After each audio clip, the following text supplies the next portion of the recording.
विष्णु पुराण भाग 6। हिरण्यकश्यप ने प्रहलाद का आलिंगन करके कहा, प्रहलाद, तुम्हारी वजह से इतने साल बाद मुझे विष्णु के साथ लड़ने का मौका मिल गया है। सो यूं कहते गदा उठाकर नरसिंह अवतार के साथ लड़ने को तैयार हो गया। नरसिंह ने प्रलय गर्जन करते हुए उछलकर हिरण्यकश्यप को पकड़ लिया और उसको सभा भवन के द्वार तक ले गया। इसके बाद अंदर व बाहर से अतीत द्वार के चबूतरे पर रात व दिन से परे संध्या के समय आकाश व पृथ्वी से भिन्न अपनी जांघों पर रखकर अस्त्र शस्त्र से परे अपने नाखूनों से उन्होंने ब्रह्मा से प्रताप सभी वरदानों से भिन्न हिरण्यकश्यप को पेट फाड़कर मार डाला। नरसिंह ने प्रहलाद को अपने पिता की अंत्येष्टि क्रिया करने तथा राज्य सूत्र संभालने का आदेश दिया। फिर उसको आशीर्वाद देकर नरसिंह अवतार विष्णु अंतर ध्यान हो गया।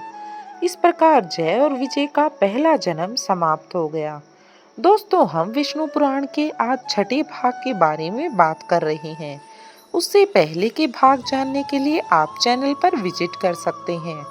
विष्णु के आदेश अनुसार प्रहलाद ने चिरकाल तक राज्य शासन किया और इसके बाद अपने पुत्र विरोचन को गद्दी पर बिठाकर वह विष्णु भक्ति से प्रेरित होकर जंगलों में चला गया। विरोचन के बाद उसका पुत्र बलि गद्दी पर बैठा। क्षीर सागर के मंथन के समय उच्चोश्रवा नामक जो घोड़ा पैदा हुआ था उस पर बलि ने अधिकार कर लिया। राक्षसों के शिल्पी मैंने उसके लिए थल जल व गगन में विचरण कर सकने वाले वाहन बना कर दिए। अमृत की प्राप्ति में राक्षसों के साथ जो अन्याय हुआ उसका बदला लेने के विचार से बलि देवताओं के साथ लड़ने को तैयार हो गया।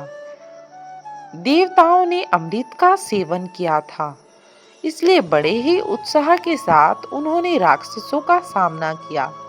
बलि ने इंद्र के साथ भयंकर युद्ध किया। उस संग्राम में राक्षस बुरी तरह हार गए और राक्षसों के गुरु शंकराचार्य ने मृत संजीवनी विद्या के द्वारा मृत राक्षसों को पुनः जीवित कर दिया। देवताओं से मुंह की खाने के बाद बलि ने बड़े लगन से राक्षसों को फिर से संगठित किया तथा देवताओं को हराकर अपने राज्य का विस्तार किया। सारे भूमंडल पर अधिकार करके बड़ी दक्षता के साथ राज्य करते हुए बलि चक्रवर्ती कहलाया। शुक्राचार्य ने उसके द्वारा 100 अश्वमेघ यज्ञ कराए। इसके बाद बलि ने स्वर्ग पर आक्रमण कर दिया। उसके हमले से घबराकर स्वर्ग के निवासी देवता जंगलों में भाग गए। दिक्पाल भी बलि चक्रवर्ती की अधीनता को स्वीकार करके उसके आदेशों का पालन करने लगा। स्वर्ग, मर्त्य व पाताल लोकों पर चक्रवर्ती बलि न्याय और धर्म पूर्वक शासन करने लगे। उस समय इंद्र की माता अदिति अपने पति कश्यप से बोली, हमारी संतान बने देवता तथा सची व इंद्र जंगलों में असहाय यातनाएं झेल रहे हैं। उन्हें पुनः स्वर्ग पाने का कोई उपाय हो तो बतला दीजिए। इस पर कश्यप ने कहा कि तुम विष्णु के प्रति भक्ति पूर्वक व्रत का आचरण करो। अदिति ने कश्यप के उपदेशानुसार विष्णु के प्रति आराधना करके उनको प्रसन्न किया और विष्णु ने बताया कि मैं तुम्हारी गर्भ से जन्म धारण करके देवताओं को फिर से स्वर्ग वापस दिलाऊंगा। इस प्रकार विष्णु ने अदिति व कश्यप के यहाँ बोने शिशु के रूप में जन्म धारण करके दशा अवतारों में से 5वां वामन अवतार ले लिया। वामन ने उपनयन के बाद वैदिक विद्याएं समाप्त कर ली और इंद्र के छोटे भाई तथा अदिति के प्यारे पुत्र के रूप में पलने लगे। धीरे धीरे वो अपने आकार में तो न बढ़ते लेकिन बुद्धिमता में तो बढ़ते ही जा रहे थे। उस समय बलि चक्रवर्ती नर्मदा नदी के तट पर शुक्राचार्य के नेतृत्व में विश्वजीत यज्ञ प्रारंभ करके अपार दान दे रहा था। वामन ने जनेऊ, हिरण का चर्म व कमंडल धारण किया, छाता हाथ में लेकर खड़ाऊ पहन लिया और मूर्तिभूत ब्रह्मा तेज के साथ बलि चक्रवर्ती के पास चल पड़े। छोटे छोटे डग भरने वाले वामन को देख यज्ञशाला में एकत्रित सभी लोग प्रसन्न हो उठे। वामन ने बलि चक्रवर्ती के समीप जाकर जय जयकार किया। वामन को देखते ही बलि के मन में अपूर्व आनंद हुआ। उसने पूछा, अरे मुन्ने, तुम तो अभी शिशु के अवतार में ही हो। तुम कौन हो? एक नए ब्रह्मचारी के रूप में कहाँ चल पड़ी हो?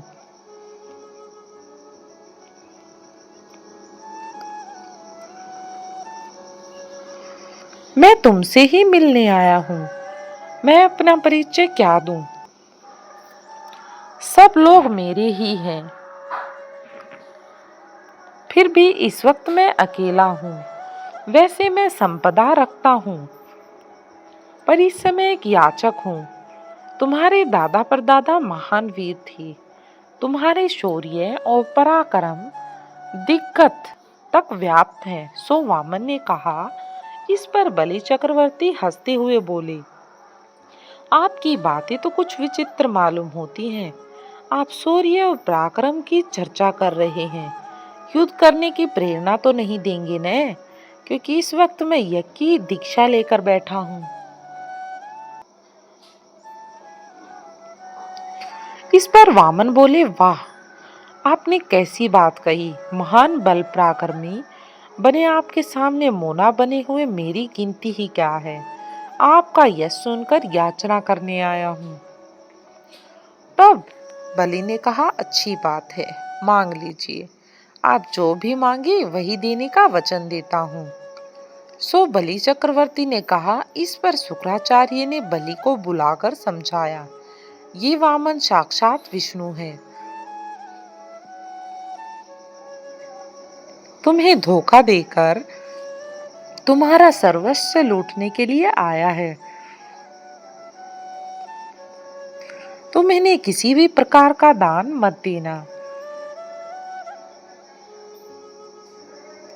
तब बलि चक्रवर्ती ने कहा, विष्णु जैसे महान व्यक्ति मेरे सामने याचक बनकर हाथ फैलाते हैं, तो मेरे हाथों द्वारा कोई दान देना मेरे लिए भाग्य की ही बात मानी जाएगी। यह मेरी अद्भुत विजय का परिचायक भी होगा। इसके अतिरिक्त वचन देकर उससे विमुख हो जाना भी उचित नहीं। मेरा वचन झूठा साबित होगा न।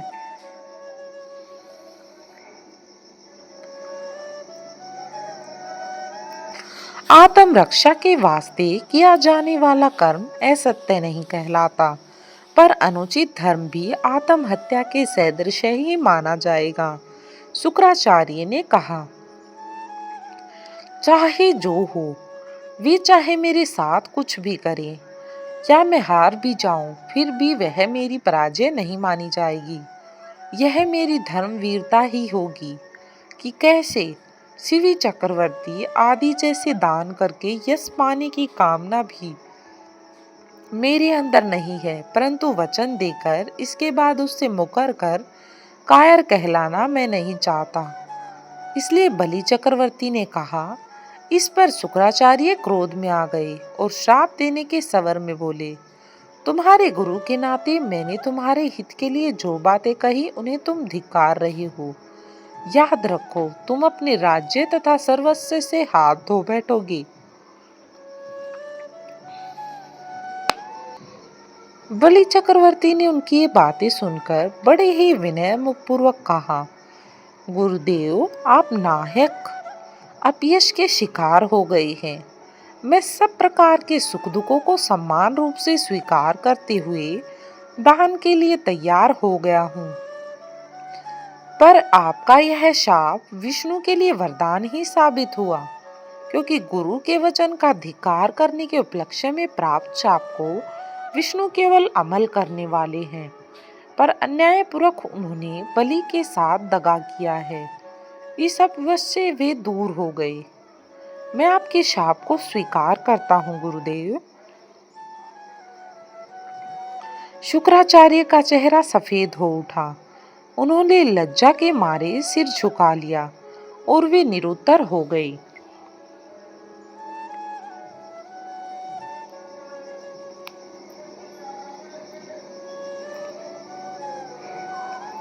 इसके पश्चात बलि वामन के पास जाने लगे। तब शुक्राचार्य ने कहा, हे दानवराज, यह विनाश केवल तुम्हारे लिए नहीं बल्कि समस्त दानव वंश का है और हम सब के लिए अपमान की बात है। सो शुक्राचार्य ने चेतावनी दी। यही नहीं बल्कि एक दानव ने न्यायपूर्ण शासन किया है, धर्म का पालन किया है और विष्णु को भिक्षा दी है। इस प्रकार समस्त दानव वंश के लिए यश का भी तो कारण बन सकता है। सो बलि यूं कहकर वामन के पास जा पहुंचे। इसके बाद बलि चक्रवर्ती की पत्नी विद्यांजलि स्वर्ण कलश में जल ले आई। स्वर्ण थाल में वामन के चरण धोए। उस जल को बलि ने अपने सिर पर छिड़क लिया। तब बोले, हे वामन रूपधारी, आप जैसे महान व्यक्ति का मेरे पास दान के लिए आना सौभाग्य की बात है।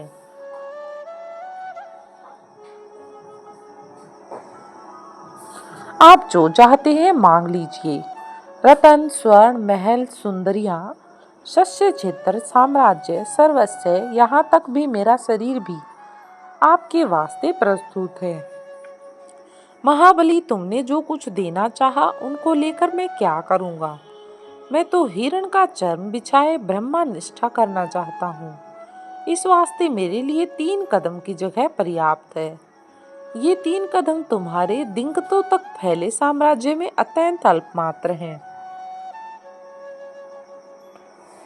फिर भी मेरे लिए यह 3 लोगों के बराबर हैं। वामन ने कहा, ये 3 कदम ही ले ले। सो यूं कहकर बलि ने अपने जल कलश के जल लुढ़काकर दान करना चाहा, पर उसमें से जल न निकला। शुक्राचार्य ने सूक्ष्म रूप में जल कलश की सूंड में छिपे रहकर जल को गिरने से रोक रखा था। इस पर वामन ने दाब का तिनका निकालकर जल कलश की सूंड में घुसेड़ दिया और शुक्राचार्य अपनी एक आंख खोकर काना बन गया। इस पर वह हट गया।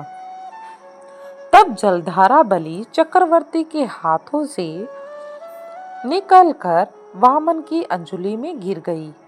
दान विधि के समाप्त होते ही बलि चक्रवर्ती ने कहा, अब आप द्वारा अपने चरणों से माप कर 3 कदम जमीन प्राप्त करना ही शेष रह गया है। वामन ने झट इधर उधर घूमकर विश्व रूप धारण कर लिया। लंबे चौड़े ऊंचाई के साथ नीचे, मध्य व ऊपर माने जाने वाले वे 3 लोकों में व्याप्त हो गई। एक ढंग से उन्होंने सारी पृथ्वी को माप लिया। त्रिविक्रम के विष्णु के चरण की छाया में सारे भूतल पर पल भर में ही गहन अंधकार छा गया। इसके बाद आकाश, सूर्य, चंद्रमा, नक्षत्र मंडल आदि उनके चरणों से चिपके हुए रेणुओं की भांति दिखाई दिए। तब ब्रह्मा ने अपने कमंडल के जल से विष्णु के चरणों को अभिषेक किया।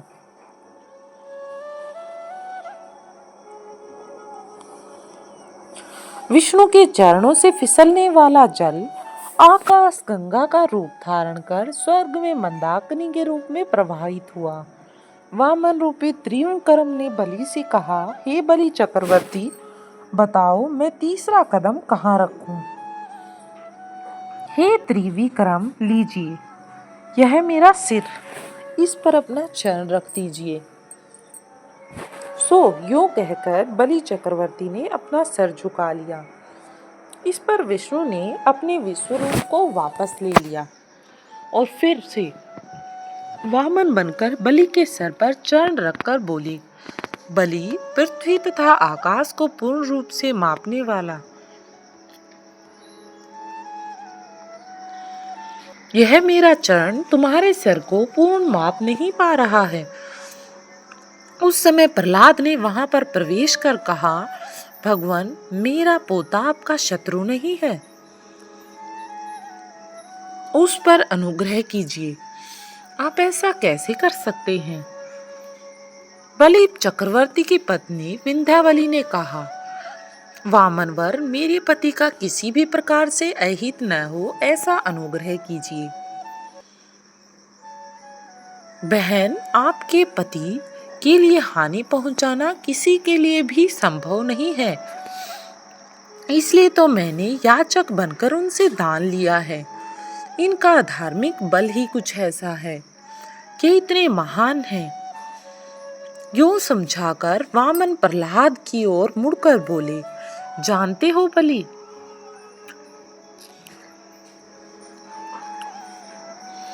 मेरे लिए कितना प्रिय व्यक्ति है। सो यह कहते हुए वामन की संपूर्ण कलाओं के साथ शोभित हो लंबे वेत्रदंड समेत दिखाई दिए। हे बलि चक्रवर्ती, तुम्हारी क्षमता करने वाला आज तक कोई नहीं। आदेश पूर्ण शासन करने वाले चक्रवर्तियों में तुम्हारा ही नाम प्रथम होगा। मैं तुम्हें सूतल में भेज रहा हूँ। पाताल लोकों के अधिपति बनकर शांति एवं सुख के साथ चिरजीवी बनकर रहोगे। तुम्हारी पत्नी तथा तुम्हारा दादा प्रहलाद भी तुम्हारे साथ होंगे। मैं तुम्हारे सूतल द्वार को पाकर दंड पाणी बनकर तुम्हारी रक्षा करूंगा।